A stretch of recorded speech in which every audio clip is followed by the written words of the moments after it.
Assalamualaikum warahmatullahi wabarakatuh. Sampurasun. Alhamdulillah pada hari ini kita bisa bertemu lagi bersama-sama untuk membahas salah satu peristiwa penting dalam pelajaran sejarah, yaitu adalah tentang masa akhir Orde Baru.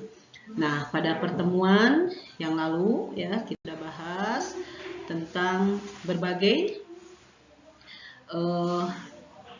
peristiwa yang terjadi pada masa Orde Baru, yaitu tentang latar belakang Orde Baru, pengertian, kemudian sampai program-program Orde Baru, ya, kemudian juga keburukannya, kemudian juga keberhasilannya, dan itu sudah kita bahas waktu itu. Nah, kemudian juga perlu Ibu ingatkan kembali, ya, hal-hal penting yang terjadi pada masa akhir Orde Baru, ya, yang akan kita bahas hari ini. Dan juga sebetulnya sudah dibahas kemarin, yaitu bahwa sebelum Orde Baru berakhir, itu di Indonesia terjadi yang namanya krisis moneter, ya, yang ditandai dengan nilai tukar rupiah terhadap dolar sangat tinggi sekali, ya, pada bulan Januari 98, 17.000 rupiah per US dollar. Bahkan kemudian pada perkembangan selanjutnya sampai mencapai 24.000 rupiah.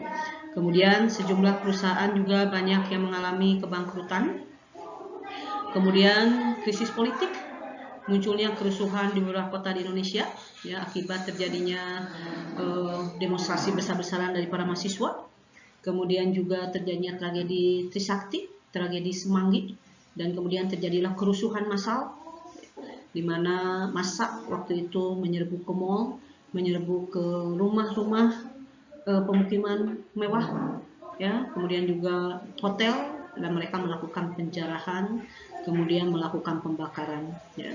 Kemudian juga mahasiswa itu menolak pelantikan kembali Soeharto sebagai Presiden Indonesia, yaitu setelah dilaksanakan pemilu tahun 97. Nah, kemudian juga krisis hukum. Hukum sering dijadikan sebagai alat pembenaran atas kebijakan penguasa. Banyak rekayasa dalam proses peradilan, ya.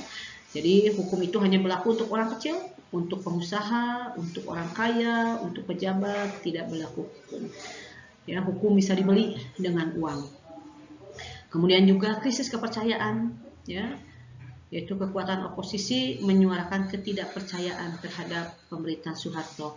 Kemudian Orde Baru dianggap tidak menjalankan demokrasi secara benar. Nah, itu adalah kondisi Indonesia pada saat akhir Orde Baru. Ya.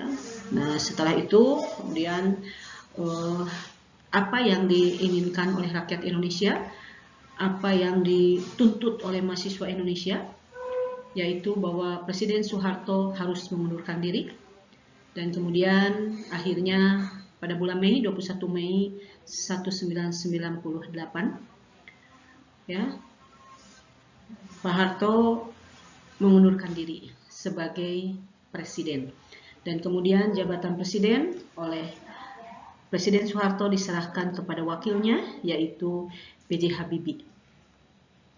Nah, dengan penyerahan kekuasaan tersebut, maka berakhirlah pemerintahan Orde Baru. Dan kemudian dimulailah masa pemerintahan reformasi. Nah, pada masa pemerintahan reformasi ini akan dibahas pada pertemuan selanjutnya, yaitu pada awal tahun ajaran baru, ya. Pada semester 2, bukan tahun ajaran baru, pada materi semester 2, yaitu pertama adalah kita akan bahas masa pemerintahan B.J. Habibie, kemudian masa pemerintahan Gus Dur atau Abdul Rahman Wahid, kemudian masa pemerintahan Megawati Soekarno Putri, masa pemerintahan Susilo Bambang Yudhoyono, dan masa pemerintahan Joko Widodo. Ya, nah ini semuanya akan dibahas pada semester kedua pada bulan Januari. Nah, itu saja pada pertemuan kali ini. Ibu hanya membahas tentang masa akhir Orde Baru. Sampai di sini dulu. Tetap sehat, tetap semangat. Assalamualaikum warahmatullahi wabarakatuh.